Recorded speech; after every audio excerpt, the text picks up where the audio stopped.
can't join our book club. I don't wear pants. You can't join our book club. I think you've used that one already. You can't join our book club. We'll just start over. It's fine. You can't join our book club. Thanks for coming in with me this time. Book club, book club, book club, book club, book club, book club. Oh! Hey everybody. Hi. This is the show. This is the show. And we're back. And we're here, and we're here. You Tim, and me. I can't believe your name is Tim, by the way, right? Yeah, this time. Yeah. And I can't believe that my name is Joey. What's up with that? Partially. Yeah, but also I can't believe, man, it's been such a short amount of time since we've been here recording the last one. Yeah. It's been so not a long time. No time has passed. No time. We're recording this right after.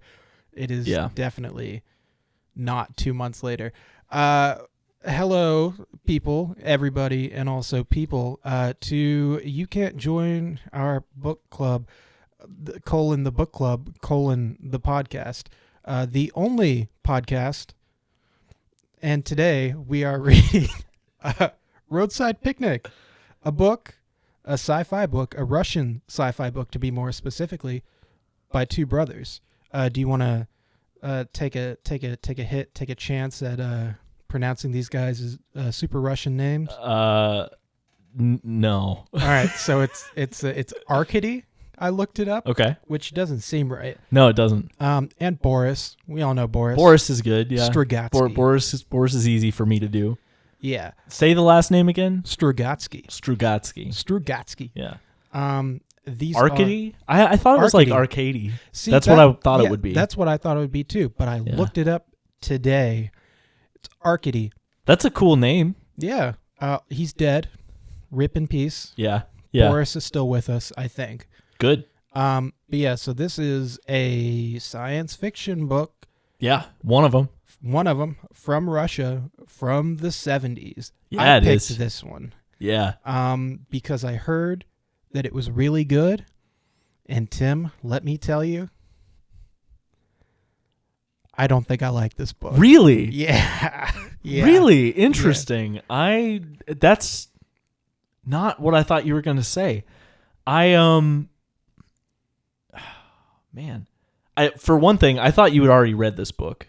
If I'm going to be totally honest, because then I wouldn't have read it again. Yeah, no, I'm really surprised by that. And you also like watched the movie that was based on this one of the movies. Very loosely based on it, okay. I'll tell you. Okay. And you played part of the game? Did you? Yeah, okay. I played a little bit of the first one. Okay. I went into this thinking that I was going to read this book, Roadside Picnic. Yeah. Then I was going to watch the 1970-something movie, Stalker, right? Yeah. Stalker. Yeah. And then I was going to play the Stalker video game.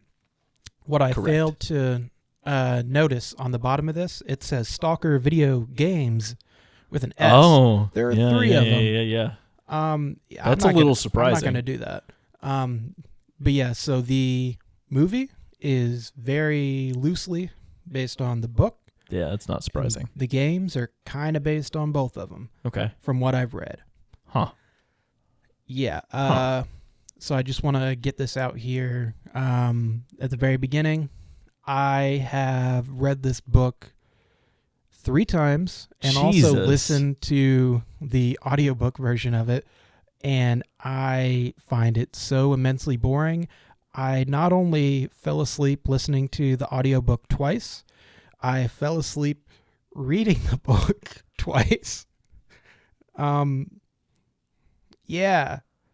There were still some things that I liked about it, though. But let's get your opinion on it real quick. I actually really enjoyed it. Well, that's good. I don't know. I thought that it had some interesting ideas about what it would be like if aliens visited Earth. I thought it had some cool concepts there. And I liked that the way they tackled the characters, like their relationship to it, was different than the approaches that I feel like most sci-fi books take. So yeah, it is definitely unique. I'll give it that. Yeah. There were a lot of things that I thought, like the approaches toward different things were very interesting. But then just the further along it went, I was like, this is not really grasping me at all. And to be fair, I think that just might be a personal thing for me. I think if I approach this again in a few years, I'll probably like it more. It's just right now, it's just not for me. Well, I can't believe you managed to read it 3 times and listen to the audiobook, not liking it as much as you did. Yeah. I mean, that probably didn't help with you liking it. Well, see, the thing is, I reread it, one, because, it's been like 2 months since we've been in front of the mics. Yeah. But also, I would read it, and then because I didn't enjoy it, I would completely forget what happened after like the first part. Yeah. And so I'd hop back in and like, oh yeah, I kind of remember that happening. And then I would do it again and be like, oh, I kind of remember that happening. Yeah. And then I did the audiobook over the last like 3 days. Because I was like, I forgot again. So yeah. But before we hop into a larger exploration of this story, I do want to say, in tradition of this show, because we have traditions, I have made us a drink. Let me grab it real quick. Let me step away from the mic. What we have here is peach schnapps, however you say it, blue curacao, vodka, and Sprite. Very basic. It's basically a cocktail that I stole from online, but I reworked some of the portions, and I also gave it a brand new name. Tim, what we're looking at here is a full empty. Nice. And I must say, I like it. Yeah. As you can probably tell. That's a pretty good name. I'm proud of that. That's solid. Nicely done. And I understand why you went with the blue curacao. Yeah. Yeah. Very cool. I figured it out kind of early on, and then I forgot about it for a while, much like how I forgot about this book for a while. Oh, that's good. Yeah. That's really good. Yeah, I had to the original mix was a lot more vodka. Yeah. Which while it is fitting, even though that might be like, is that racist? I don't know. The connection between Russian culture and vodka. I don't care. I love vodka. I was going to say I love Russia, but I don't know. It's cold up there. Yeah. But yeah, so it did originally have a lot more vodka. I decided to cut that down a bit, add more of the more fun drinks to it, and that is what I eventually came up with. Yeah. Well, it turned out great. I think you did a nice job with balancing out the flavors there. Thank you. I'm going to read the back of this book so that you all know what we're getting into. I'm not going to read any of the like pull quotes, because we don't need to know what Kirkus Reviews thinks about this. If they wanted us to read it, they should come onto the podcast. Yeah, good point. Red Shoehart is a stalker, one of those young rebels who are compelled, in spite of extreme danger, to venture illegally into the zone to collect the mysterious artifacts that the alien visitors left scattered around. His life is dominated by the place and the thriving black market in the alien products. But when he and his friend Kirill go into the zone together to pick up a full empty, something goes wrong, and the news he gets from his girlfriend upon his return makes it inevitable that he'll keep going back to the zone again and again until he finds the answers to all his problems. And then there's a whole bunch of other stuff talking about the publication of the book, which is a bit interesting. I read into it. Did you read into it? I did think that was interesting, yeah. Yeah, they really struggled to get it published. I mean, there's a lot of like Russia at the time had a lot of censorship stuff. Oh yeah, for sure. Book was so cut up originally. Yeah. Do you have the same copy that I do? Yes, it's the same cover and everything. Yeah, this is the I believe the 2012 version of this, which was a new translation. It has a new foreword by Ursula K. Le Guin, right? Sure. Yes. For sure. She is an author. Yeah. Very popular I would author. say so. Yeah. I would say an author, yeah. So this is supposed to be like the most full version that we can get over here. Right. Even though, as I read up on it, and this made me understand a bit why I couldn't really grasp onto it as well as I thought I would, the translation still isn't that great. Yeah. Just because of cultural differences between 1970s Russia and me now. Mm-hmm. So a lot of this is, like in the original language, a lot more poetic, apparently, and not as bland. Yeah, that makes sense. Because there is not a lot of emotion to this, I would say. No, not at all. Not at all. I do think in translating it, that was kind of a point that they made with the story, but also, in my opinion, it doesn't really help me like this a lot. I can understand that for sure. But yeah, is there anything else that we can say before we hop into spoilers? No, I think it's probably time to jump right on in there. Oh, we're getting right in there. Okay, so it starts with, it's an interview between some fake people. A interviewer, which is pretty standard in an interview, and then Dr. Pillman. So Dr. Pillman is studying, or he was studying at some point, this occurrence in which a whole bunch of alien stuff came to Earth in 6 different spots, which are now called zones. Yeah. And what was it called? It's just the Visitation, correct? Or at least in one of the versions that I read, it was the Visitation. Visitation. I feel like they had a different name for it in this. I feel like it was yeah. Forgive me, it's been a minute.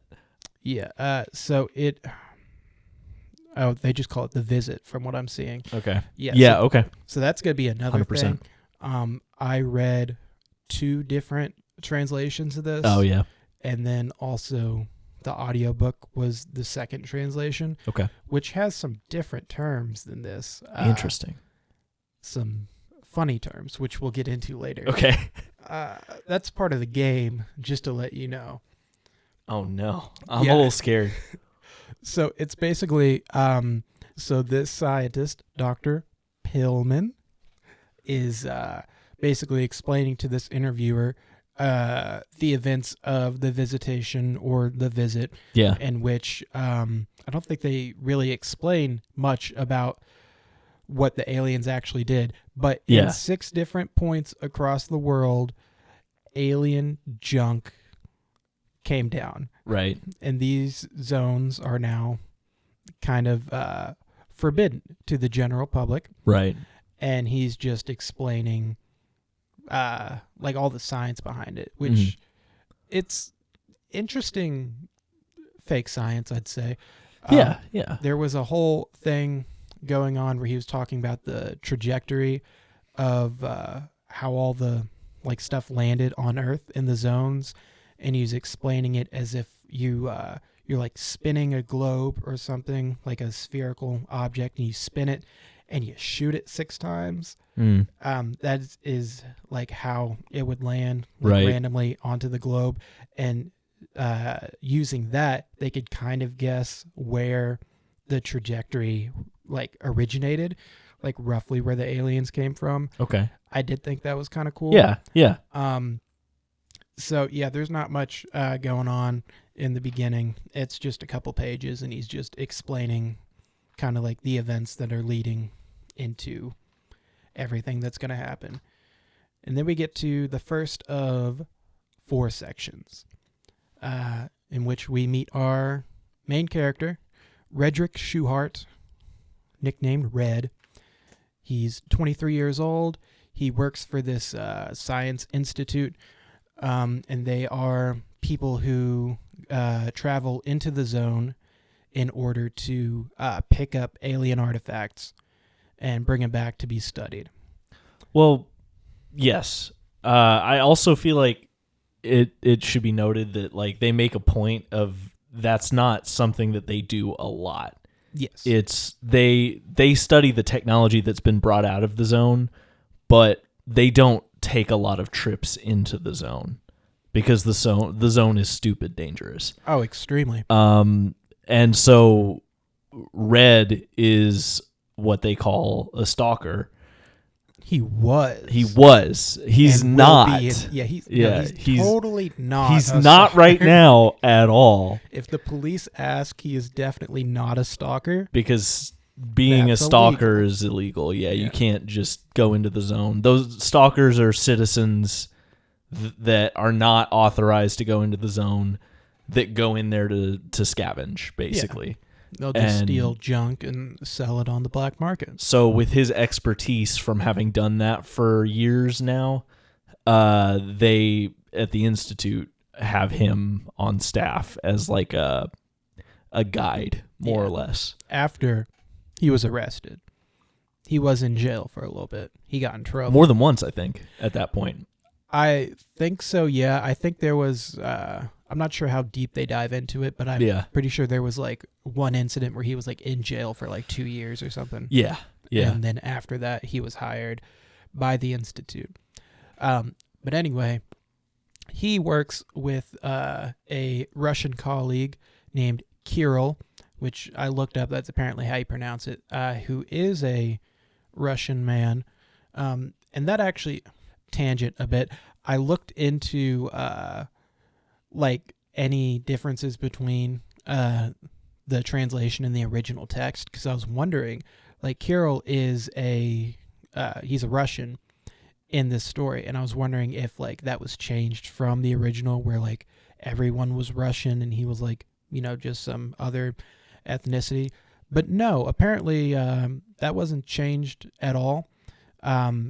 This all takes place in Canada, roughly. Really? In the original text. I didn't realize that. That's really interesting. Yeah. I wonder if that's... So do you suppose that's how he got away with some of what he was trying to do with it? Because or they were trying to do with it. I guess it was co-written, so... But, because from what I understand, it's not like it was very, like, obviously saying a lot about Russian society and how it's bad, but there was stuff in there that you might not have gotten away with. Yeah. Were it not a sci-fi book that they consider just fantasy? Yeah. From my understanding, I read so much on this for a book that I really didn't vibe with. Yeah. Yeah. I read someone's thesis paper about this. Dang, dude, you really deep dove on this. That's crazy. Yeah, it was really dumb. That's funny. The thesis paper, I don't think it was very well written. Oh, really? Yeah. That's too bad. It was you could look it up online if I tell you more about it, but I'm not going to do that. That'd be rude. I'll just say it's out there. Yeah. But yeah, so from what I read, it did seem to help a bit that it's like just kind of because they don't really explain exactly where it is. Yeah. But it is well known to probably be like East Coast somewhere in Canada. I don't know if the town that they talk about, is it Harmon? That sounds right. Yeah, I don't know if that's an actual town or not. I probably should have looked that up, but I feel like I was doing a lot of looking up already. I'm not gonna throw that on there. I don't think that's that important. Yeah. So anyway, his buddy, Red's buddy, Kirill, is looking for a full empty, which is an alien artifact, and it's so weird how they describe a lot of this stuff. Yeah. Yeah. So let me try and paint a picture. It's blue. Yeah. I know that nice. much. Yeah. Good. I know like an empty is these like two copper discs. Yeah. That just kind of they're together. Mm-hmm.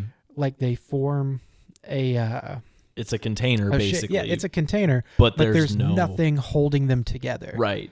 Like you can like put your hand in the middle and there's nothing there, but they just float there because all this alien tech is really weird. Yeah.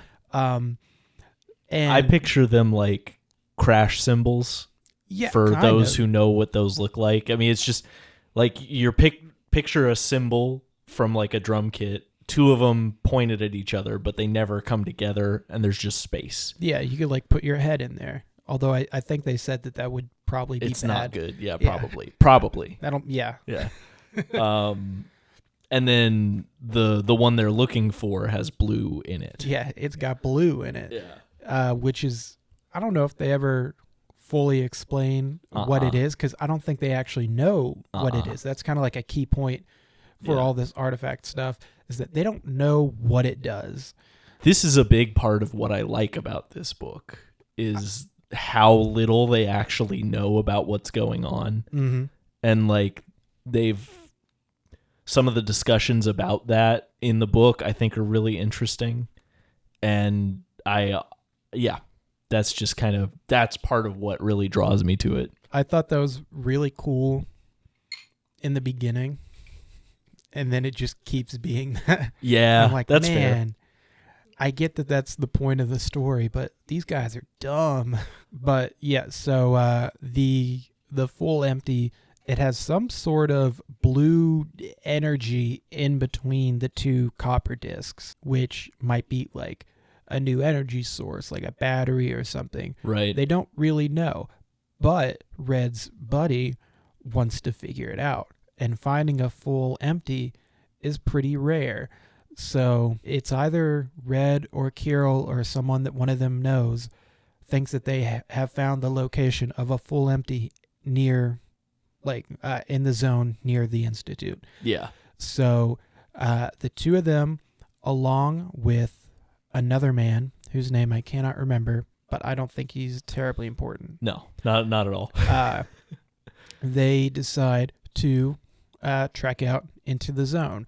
Of course, they got to get they got to kind of go through, procedure to do it, make it look kind of legal. Mm-hmm. They fill out paperwork and requisition suits that are supposed to protect them. Yeah, they have a cool vehicle that they call a hover boot. Yep, yeah, hover boot. That's awesome. Heck yeah. So they actually, I must say, originally they planned to do it, and then Red gets a talking to by one of the upper people, and he's like, "Hey, I know what you're doing. You're still a stalker. You can't be doing that." Yeah. And then he's like, "Okay," and so he initially calls it off. And this is a part that I did like, where it showed how Red is kind of ultimately a good guy. When he goes the next day to talk to Kirill, he's like, "Hey, man, I can't do it." And he sees what Kirill is thinking. He's like, "Oh, he wants me to pay him." In Kirill's mind, he's like, "Oh, yeah, so he's backing off. He wants me to give him some money." And Red's like, "No, dude, seriously, no." So he's not going to take advantage of this guy. Yeah. He feels bad about that. But eventually they do go. Red and Kirill and guy number 3. But they do it legally, quotation mark, because I think initially he was trying to get Red to go illegally because the paperwork and everything is a lot, and it was going to be really hard to do. I think, but they get all their permits signed, and they get permission from the board or whatever, and they head out on their fancy little hover boot and their fancy little suits. And then the next chunk of that section is just explaining the process of traversing the zone, which that was a part that I did find rather interesting. Yeah, I thought that was cool. Especially when they get to a certain section, and they never really explain what anything does in the zone because they don't understand it. But Red knows you can only go a certain way. If you veer off to this side, you veer off to this side. Something in the zone is going to mess you up and you're going to die. Yeah. So he does this little trick where he has a whole bunch of bolts, and he's tossing him off the hover boot.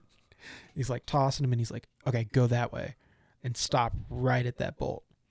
And he's like, toss another one. He's like, okay, go right there. Stop right at that bolt. And then there's a part where he throws one. And if I remember correctly, like I know he sees something wrong with it. I think he says like the shadow just looks wrong. Yeah. Where he threw that bolt. And so like you just kind of get a glimpse inside of his mind where he's like, I can't do anything. I'm like paralyzed right now. Yeah. Like, I can't tell them what I'm thinking. I can't tell them what's wrong with this. I just know if we go right there, we're going to die. Yeah.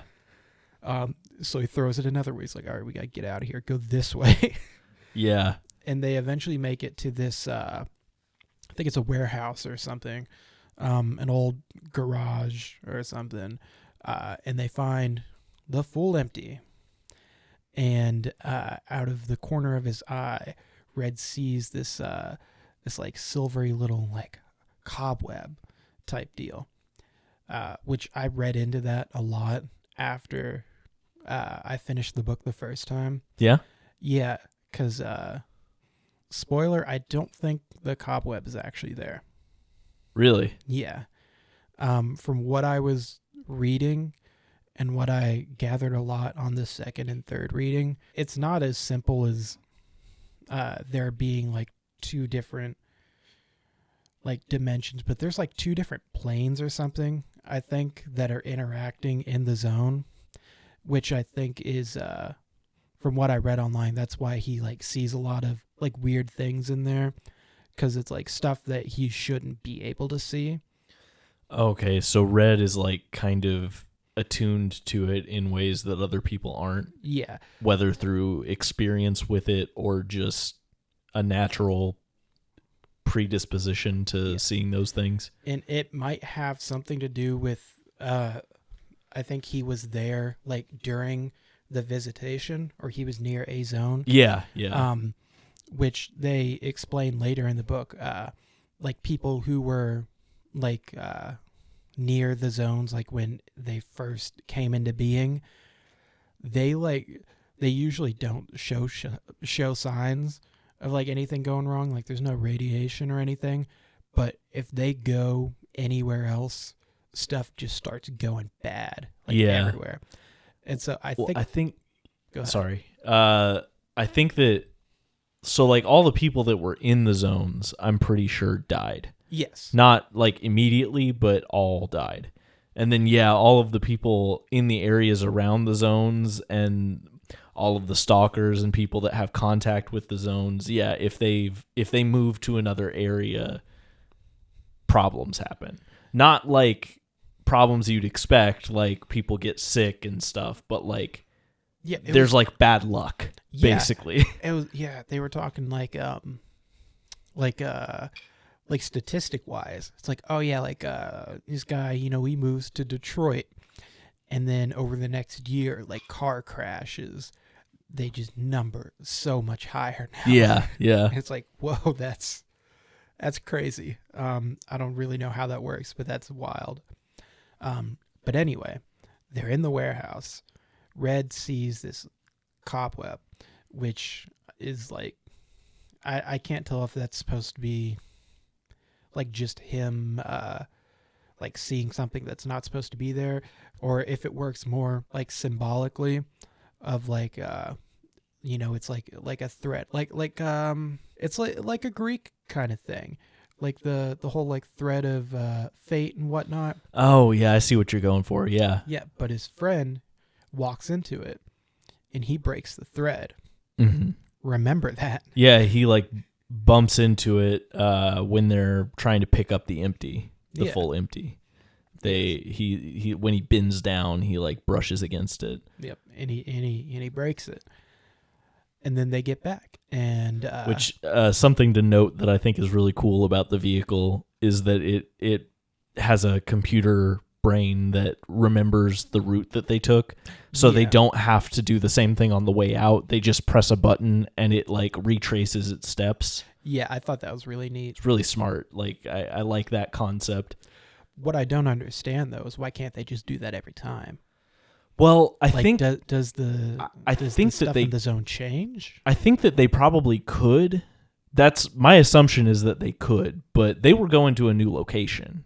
Like this, nobody's been to this garage before from the Institute. Yeah, so I do think that they went further. yeah, they only knew to go to that garage because of one of Red's expeditions illegally.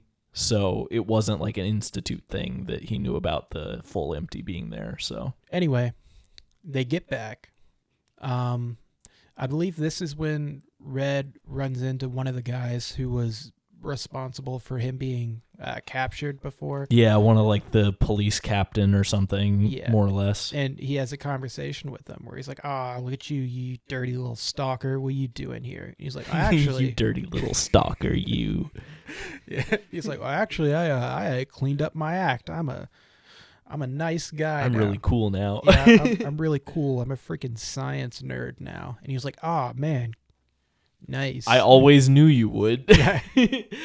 Yeah, he goes into like a whole speech about how he like knew that Red was capable of all this stuff and whatever, and like how he feels responsible for putting Red on the right path and whatever. And it's like, but you were literally just accusing him of crime. Yeah, 5 seconds thank ago. me for throwing you in the clink. Yeah. Yeah. So then Red gets a nice bonus for doing that mission super legally. Yeah. And then he goes and wastes it in a bar. Yep. Like a cool guy. Yeah. And he's there. He's talking to the black market guy, or the guy who like gives the stalkers their jobs. Yeah. I can't tell if he was there or if there was another guy with a very similar name, and they were just also talking about him. I'm pretty confident it was the latter. Similar names, not the same guy. It was like an Edwin or something like that. Yes. Yeah. So yeah, that was a bit annoying.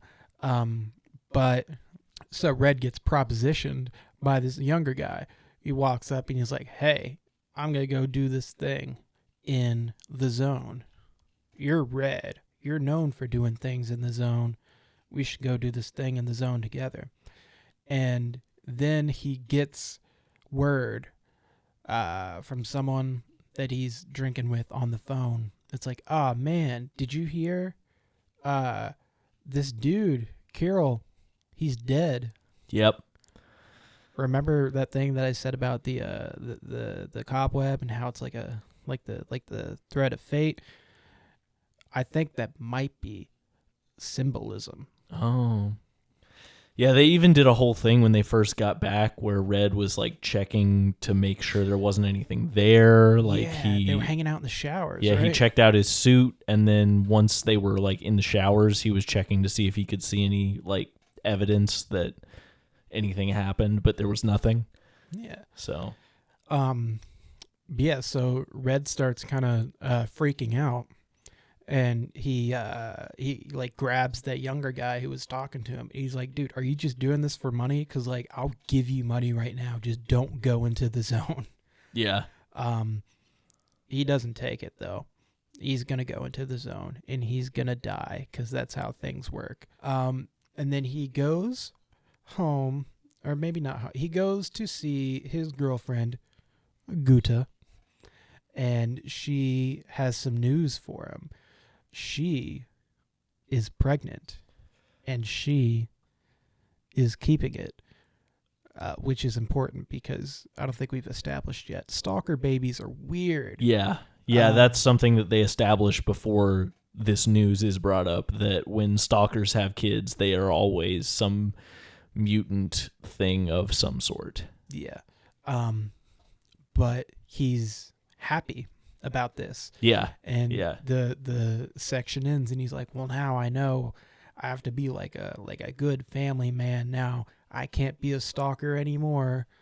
And then section Flash 2, forward to when he's a stalker. Yeah, section 2, he is 28. He's married. He is unemployed, is what it says. No known occupation. He is in a cemetery. He is trying to get out of the cemetery. I think that's like the very edge of the zone. He is with the Vulture. Yeah, so he's like at the very edge of the zone. and he is with this man. Can't remember his real name, but his nickname is the Vulture. The Vulture, his silly little self, accidentally stepped in something that, depending on which version you read, has a different name. What I remember mostly was it be called the Witch's Jelly. The devil's lettuce. No. Yeah. But yeah, so it's this cool little substance where he accidentally stepped in it, and then he didn't have bones in his legs up to his knees. Yeah. Super cool. So he's trying to drag the Vulture out of here. Like I said, they're at the very edge of this zone, and there's like police just like set up right at the edge, and they're just watching him for like hours. And so they're just sitting there motionless for hours. And it's like the Vulture's really starting to get freaked out. He's like, he keeps talking to Red. He's like, you gotta get me out of here, man. He's like, you have to. I will pay you money. I'll do whatever. He's freaking out about his legs. He's like, just tell me, like, do I still have my legs? And Red's like, yeah, man, you totally still have your legs. Yeah, your legs are fine. Yeah, your legs are awesome. And he's like feeling up his legs, and he's like, yeah, there's nothing below the knee. Can you feel when I touch your leg here? No, good, because I didn't touch your leg. Yeah, that's good. Gotcha. You've been fooled. You've been fooled. You got. Let's get out of this cemetery. Oh, well, I guess this is the part where he tells him about the golden sphere orb guy. Yeah. This MacGuffin thingy. He says, "Oh, I know where this thing is. It'll grant you any wish." Yeah. Yeah. Okay. Which it's apparently like a known thing amongst stalkers. They all kind of have heard stories about this thing that grants wishes and is a golden sphere thing. Yes. And he's like, yeah, so if you get me out of here, I'll tell you where it is. Then yeah, you'll be like set up for life or whatever. But you have to get me out of here. Eventually, he does get them out. This cool little ruse that they do where they pretend that they were going fishing. Yeah. And he's like, well, how am I going to explain your legs not being there? And he's like, oh, we were like, throwing dynamite into the pond. And now I don't have any legs. Yeah. They'll believe it. Cops are dumb. But they do eventually, they escape the cemetery. They get into a vehicle and they go to this doctor who kind of specializes in like stalker injuries, like with weird alien crap. And his name is the Butcher. I do think it's worth mentioning that the way that they got out of the zone is that some creature thing was hanging out over there and scared the police real bad, and the police started shooting at it, and they seized that opportunity to get out of there. Yeah. And they never really address what that is. Yeah, they don't touch on that ever. And again. It shows up again. There's like a thing later. Oh, do that? Mm-hmm. But maybe it's like, read this book a fourth time. Don't do it. Not yet.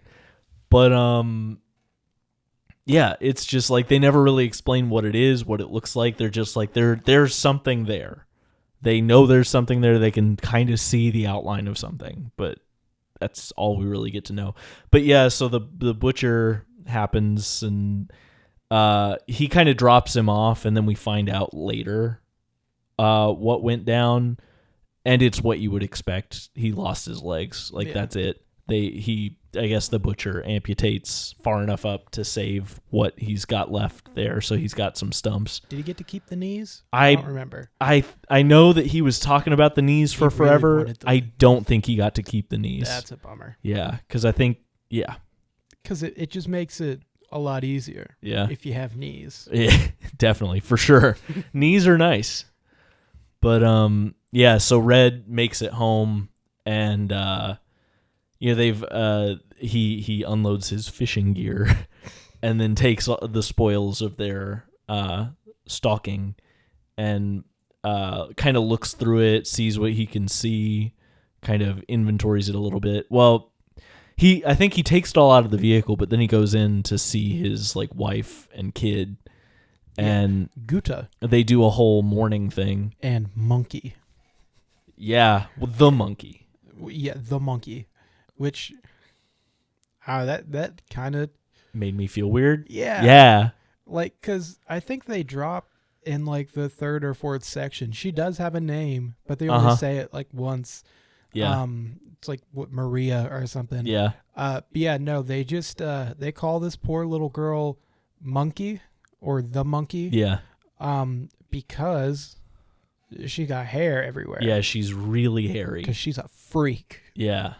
She's a zone freak. Yep, that's correct. And she has a tail, from what I remember. I think so. Yeah. But like all the kids love her, and the parents don't. Yeah, the parents do not like her. Well, and actually, from what I understand, the kids don't even really love her. They're being paid to hang out with her by Red. So that's kind of dark. Oh my God. That's awful.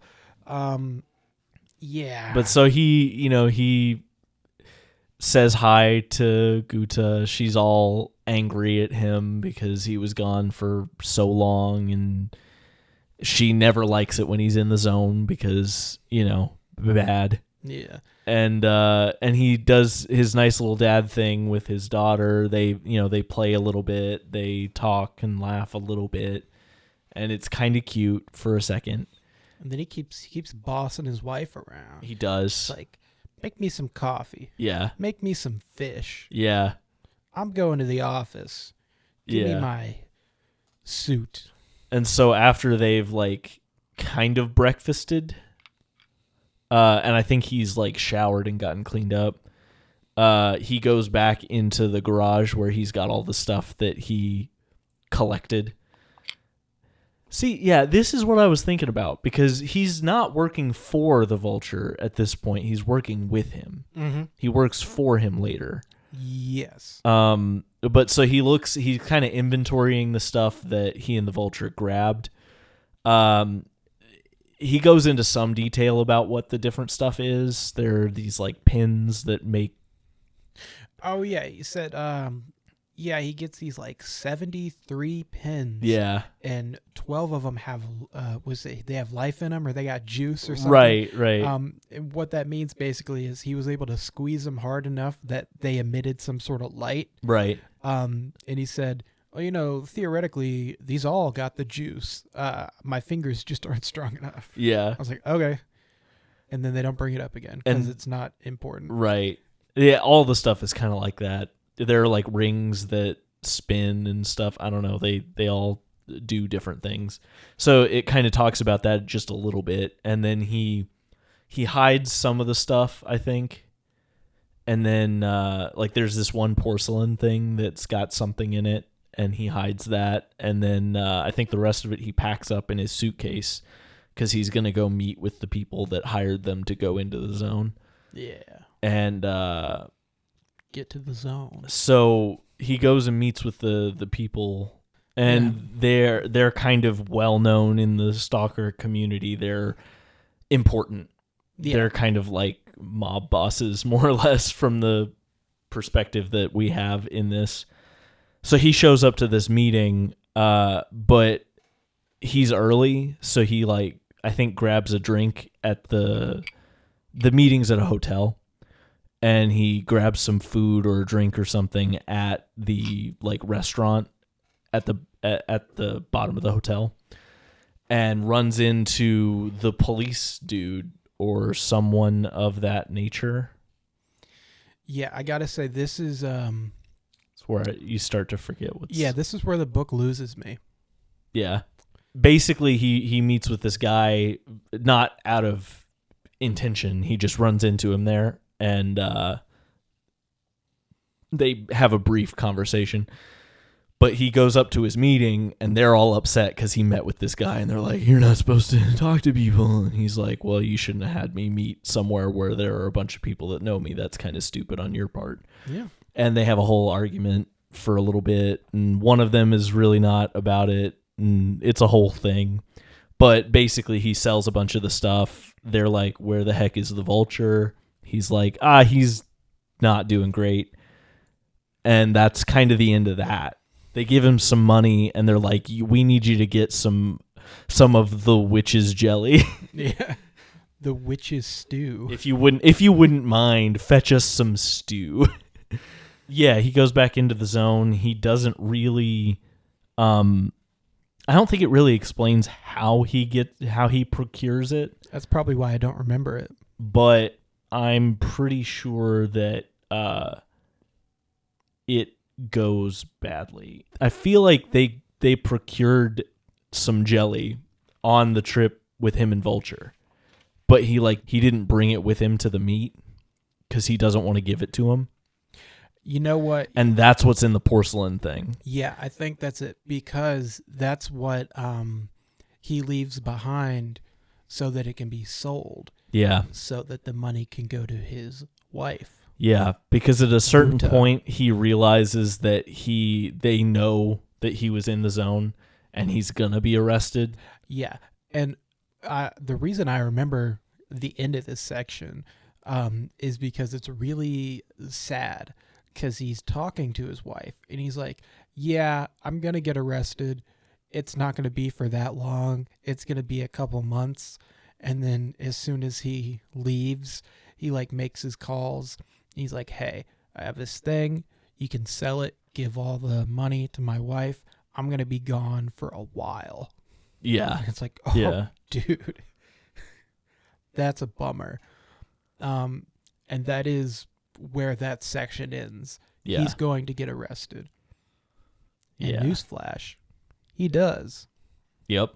Sure does. I think he actually turns himself in. Yes. Because initially they try and arrest him and he runs away so that he can hide this thing so that he can sell it to get money for his wife and kid. But because he runs away, he knows that his sentence is going to be longer. And so he turns himself in after that so that he can just get it over with. He's not trying to actually hide from them anymore, but yeah, he just had to finish his stuff first. Yeah. Sorry, I'm busy. Hold on. Give me a second. Don't arrest me. I'm doing a thing right now. Just give me a minute. I'll go to jail when I'm good and ready. Yeah. And then we get to section 3, which has a different point of view character. And his name is Richard H. Noonan.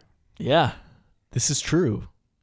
I wasn't expecting it to change perspective at all because the first two were red.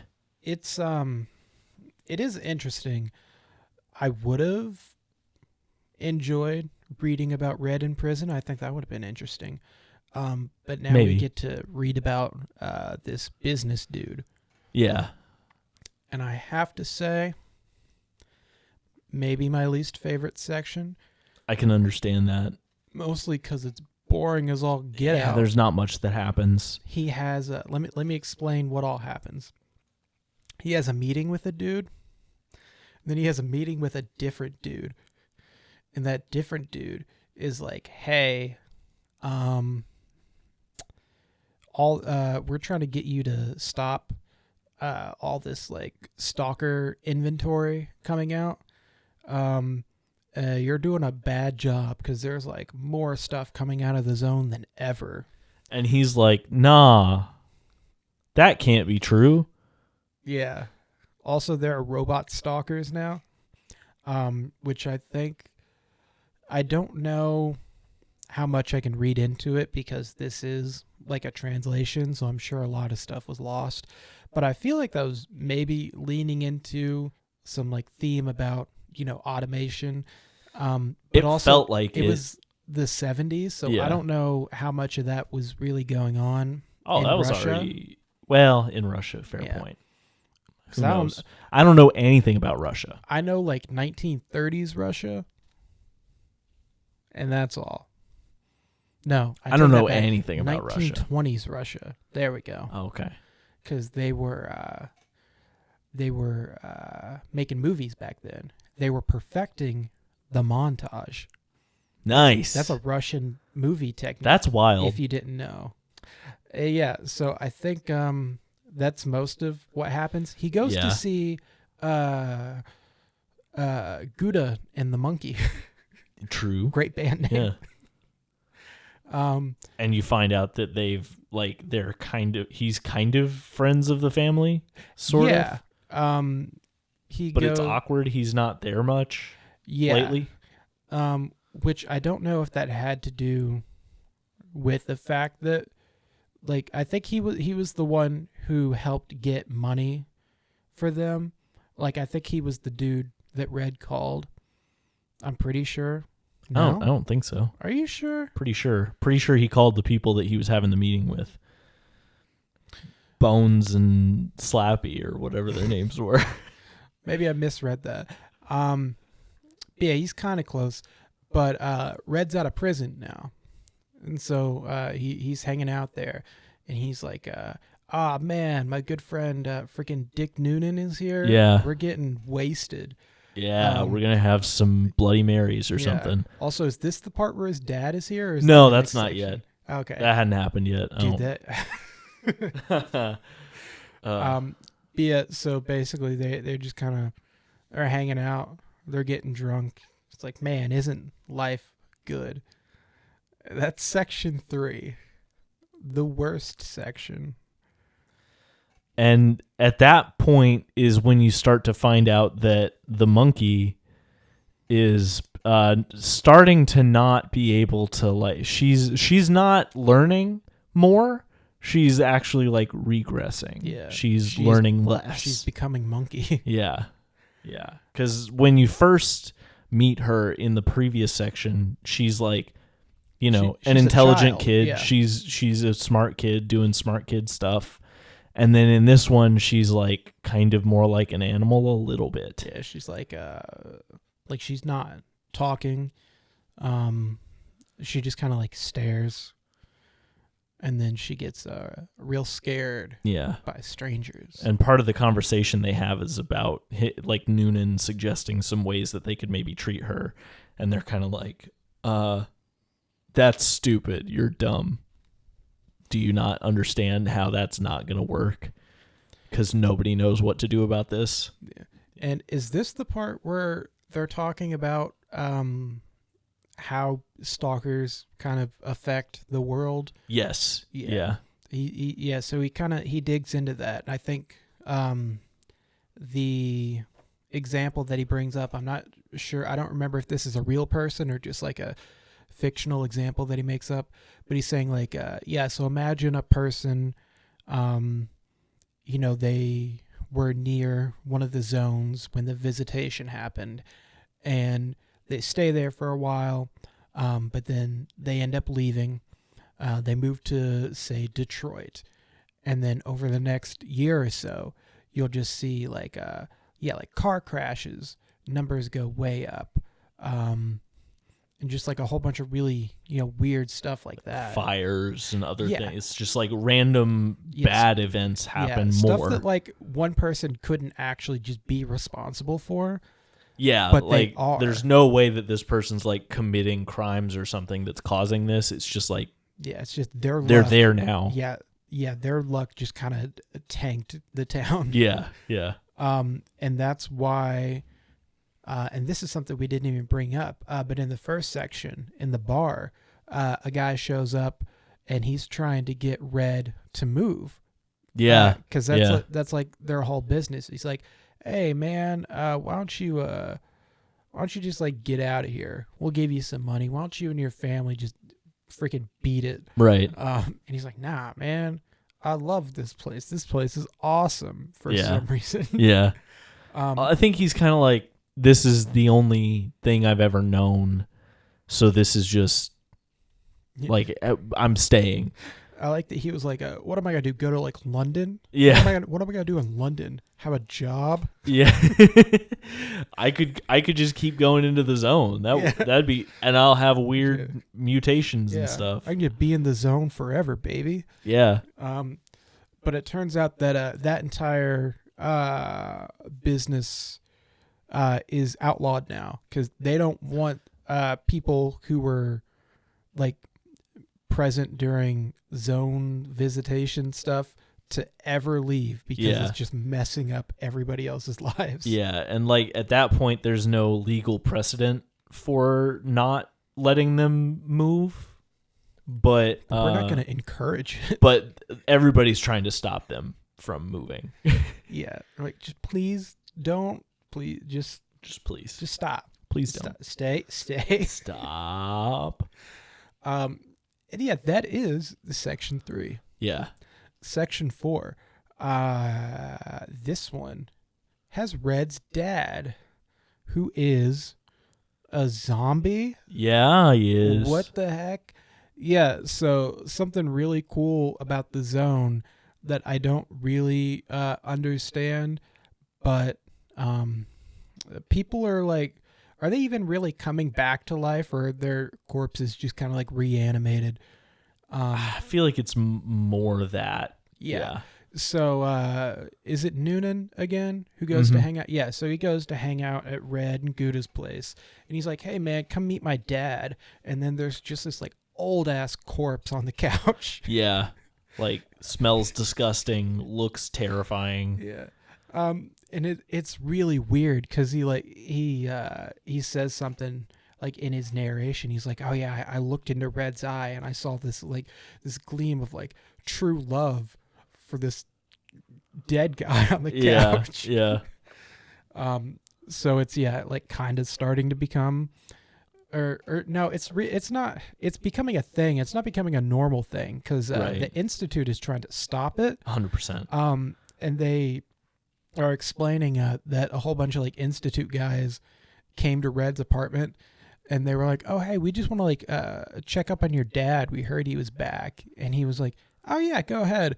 And he realized by the way that they were like handling his body, it's like, that's bad news. And they're just trying to take him away.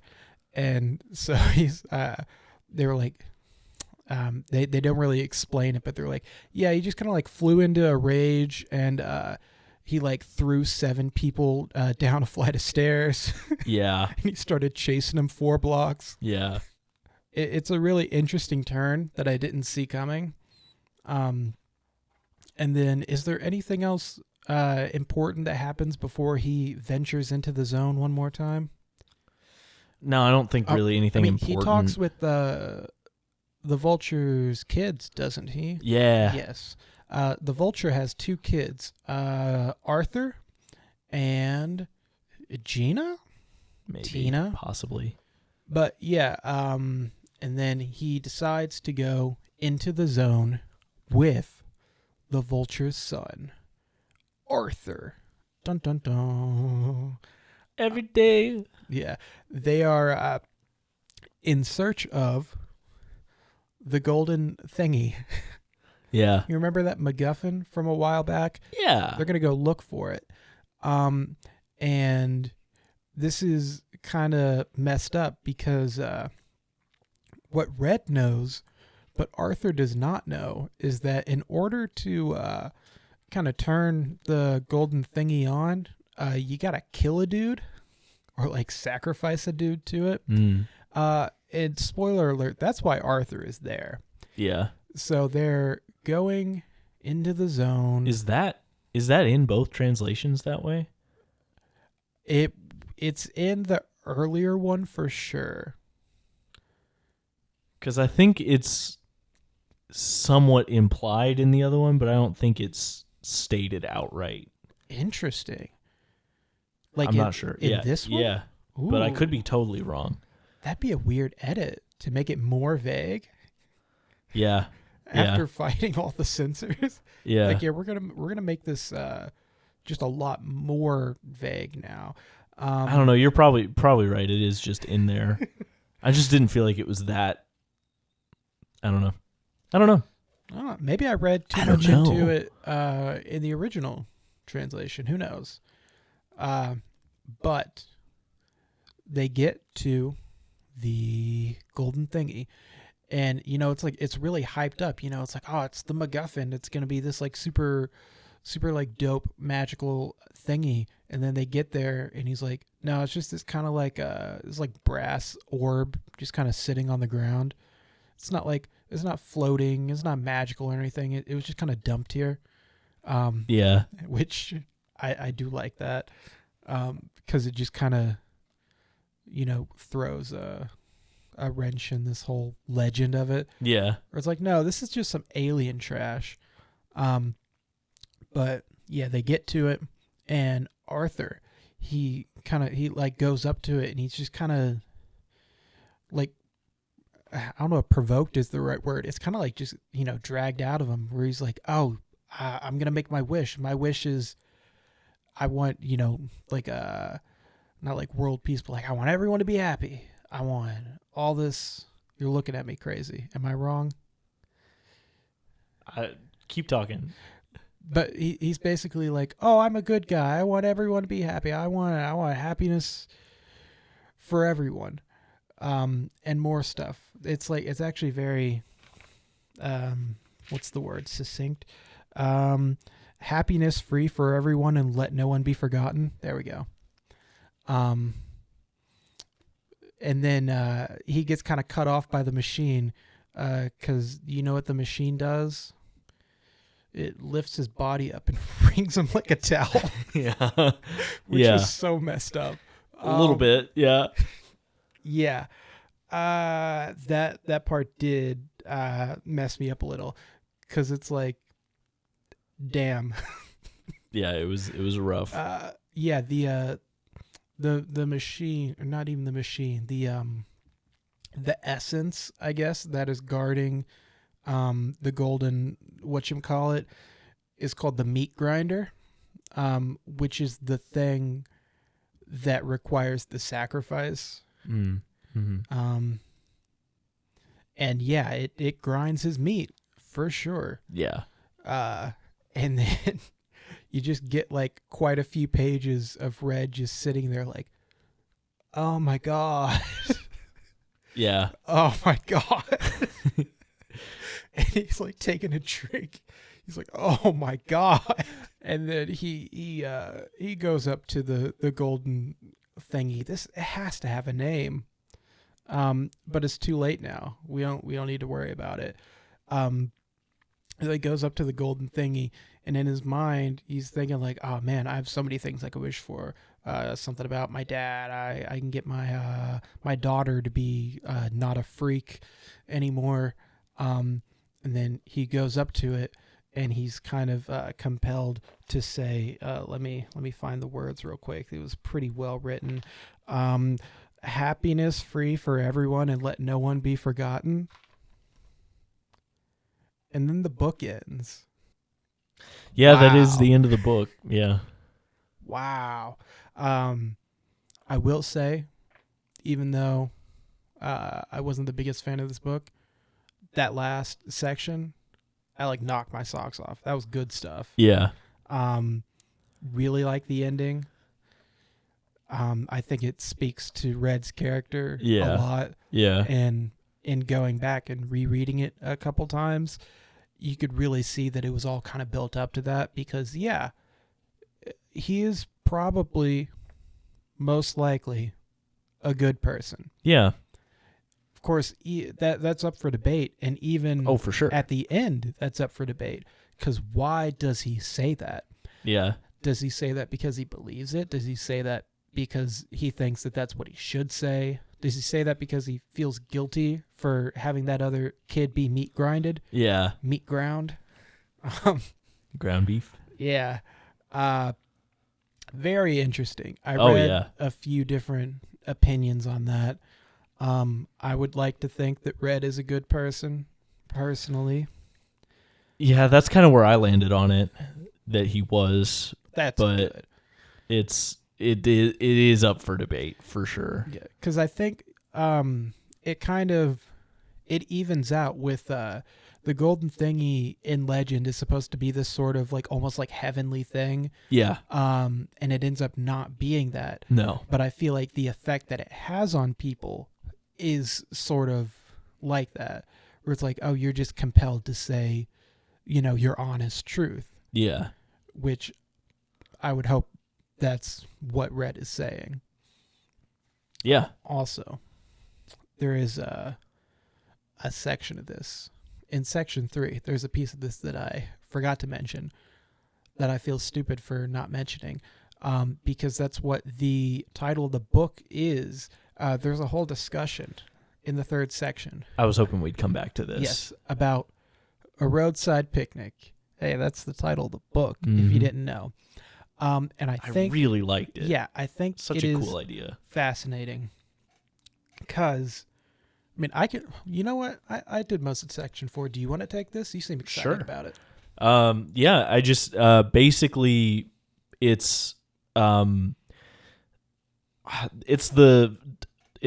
right? The doctor, and he's having a discussion with, I think, Noonan. It is Noonan and Pillman. Yeah. And they're discussing like what they think this is.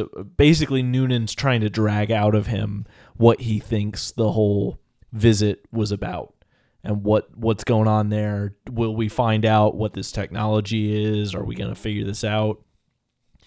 And basically the entire time, even in the interview at the beginning of the book, Pillman's like, I am not an expert on this. I don't know why people keep asking me these questions. And they're like, well, you figured out the whole like trajectory thing. And he's like, yeah, and that's it. That's my only connection to this. And it wasn't even my idea, the trajectory thing. So leave me alone about it. Yeah. But he eventually, Noonan drags it out of him, and he's like, because Noonan presents like a lot of the popular ideas that people have about it, which are, some people think that it's a test, that all this stuff is here to test humanity, and when they eventually pass the test, the aliens are going to come back. Some people think that it's like intended to hurt people, and that's the purpose of it being there, and so it's doing that. And some people think that like they're like gifts. Like there are a bunch of different ideas. Most of them are positive in some way. They have some positive spin to them.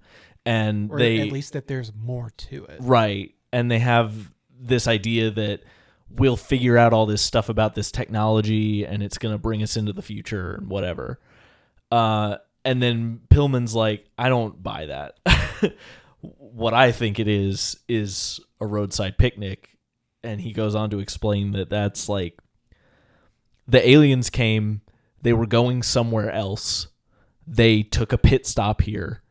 And we have all of their garbage, because when you go and have a roadside picnic, there's going to be oil dripping off your car, and you're going to leave garbage from the food that you ate, and you're going to throw a cigarette butt on the ground, and like all of this stuff. And to the like ants that are there, this is all stuff that we've never seen before, and some of it's going to kill us, and some of it's maybe something we can use for something, whatever.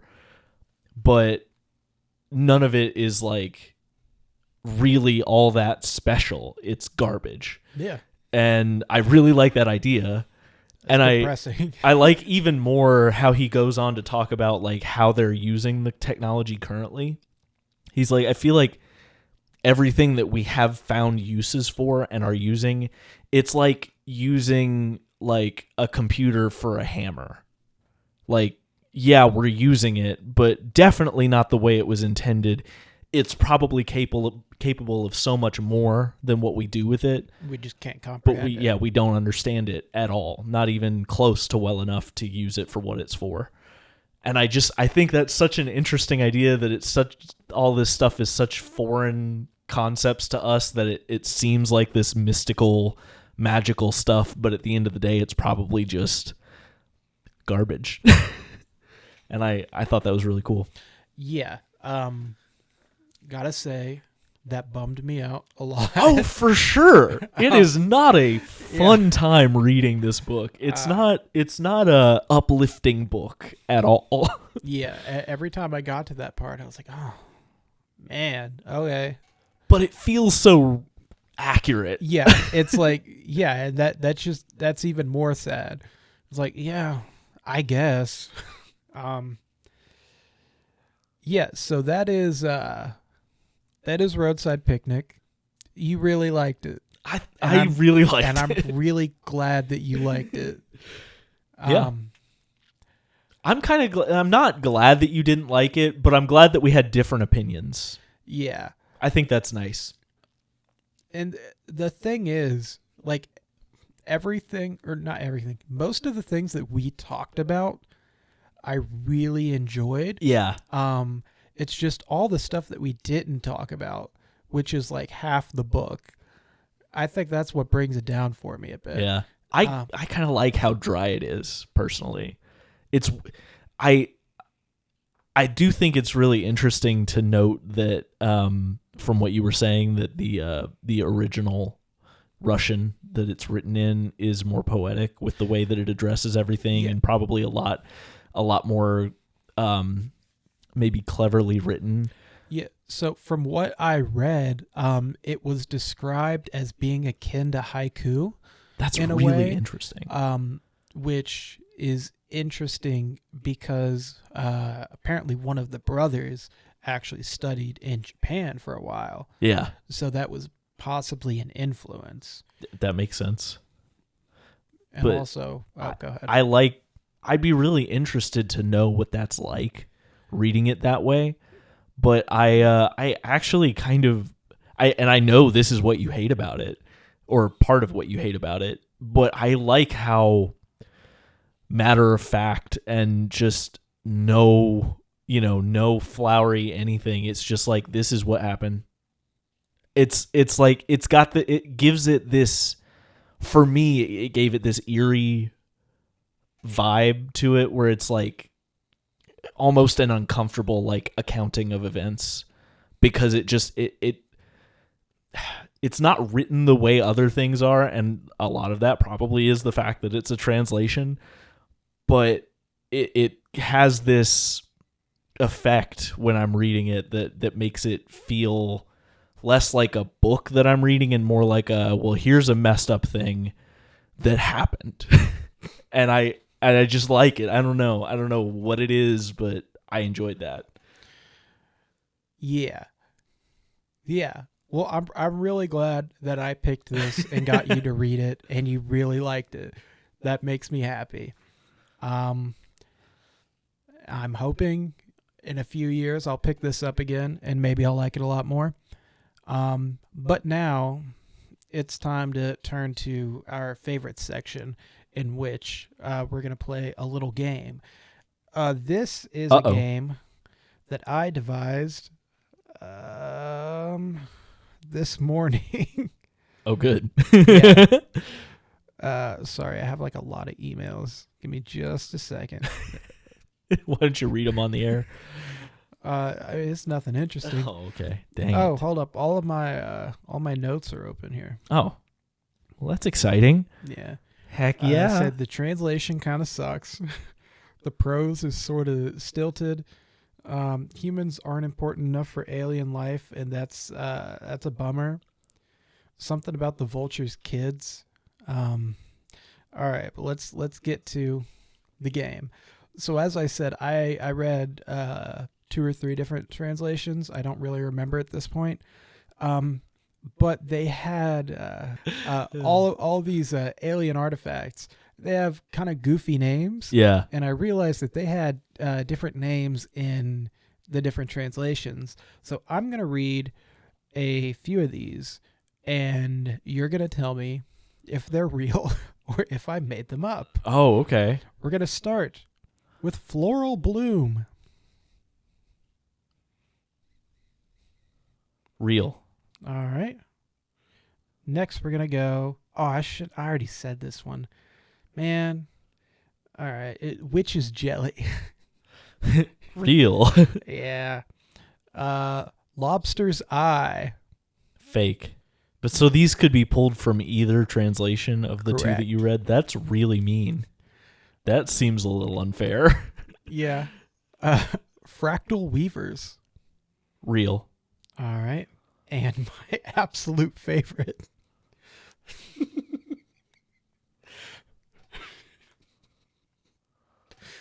Thundering napkin. Real. Hell yeah.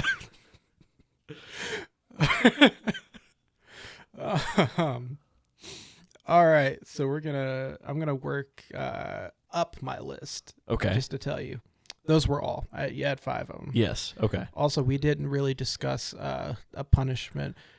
Do you want to do the hot sauce thing? Do I want to? Oh, no, but that's a punishment. Yeah. Do I have an alternative? Do I get to pick? Do you want to do 50 sit-ups again? No. All right, we're gonna make you down some of. All right. Well, let's agree to an amount. Yeah. I'm gonna say a teaspoon. 1 teaspoon. Yes. Yeah. All right, I'll do it. So we should have said that. Maybe we can edit this in before. The punishment for this game is that the loser will have to ingest 1 teaspoon of some hot sauce that is really, really hot. Okay. I'm glad we agreed to that. Good. Okay, now we're going to go. I'll go in the same order. Man, this is so unfair because you already knew whether I won or lost when we did this agreement right now. Shut up. They can't know That's this. messed up. All right. Floral bloom was incorrect. That is fake. Dang it. Witch's jelly. That's real. Yeah. Lobster's eye. That's real. Yeah, but I messed up. Yeah. I'm a failure. Fractal weavers. You said real? Yeah. It was fake. Dang it. And thundering napkin is real. I'm going to cry. Yeah. Dude, thundering napkin is so good. Yeah. That is really good. Yeah. So that got a bit jumbled up. Sorry about the confusion. You still lose, though. Well, yeah, I figured that. I figured that from your tone when we were discussing the punishment. Oh, this is going to be great for me. Well, if you want to see me get punished, come to his house. Come to my house. Here's the address. We'll be here right now. Do we want to do the punishment on mic? Or are we just going to film it and throw it on short reel? Let's do both. We'll record it mic-wise, and also I'll record it phone-wise. Oh, okay. Go get that hot sauce. Oh, all right. I'll be back. And I'll be here. All right. We're back. Yeah. So what I have here is Da Bomb Evolution, actually, which is a Hot Ones hot sauce, not a sponsor. And I've brought with me a bunch of water and ice cream because I've had this before. You know what to expect. And I know and what. You're a wimp. Yeah, exactly. Yeah. Wow, that does not come out fast. No.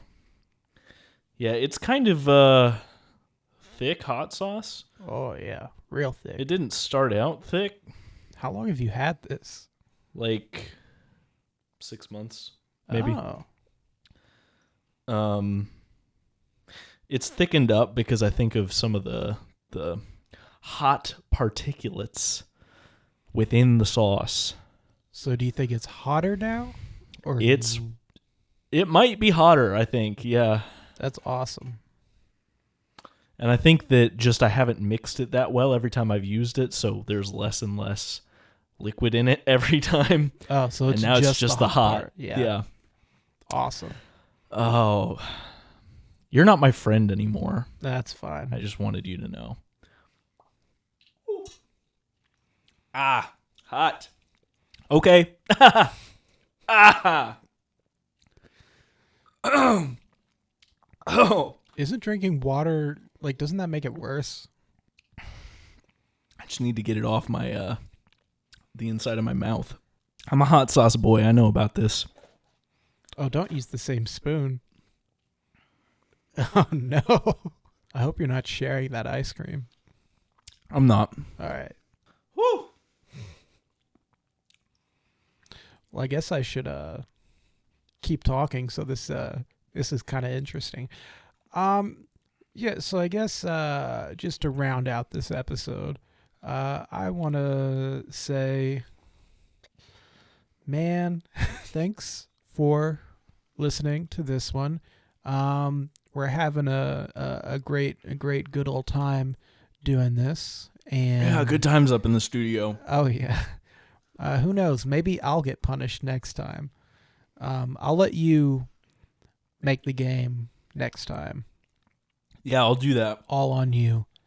And you can pick the punishment. And you can tell me the punishment either before or after someone loses. What's on the agenda for next time? I don't care. We're doing Hunt for Red October. Hunt for Red October. Tim's pick.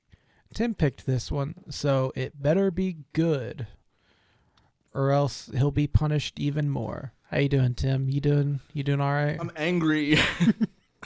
Yeah, so I think that's all I have to say. Let's hand it over to Tim so he can give you all a heartfelt goodbye. Get out of here. Go home. Don't. Just stop it. You're done.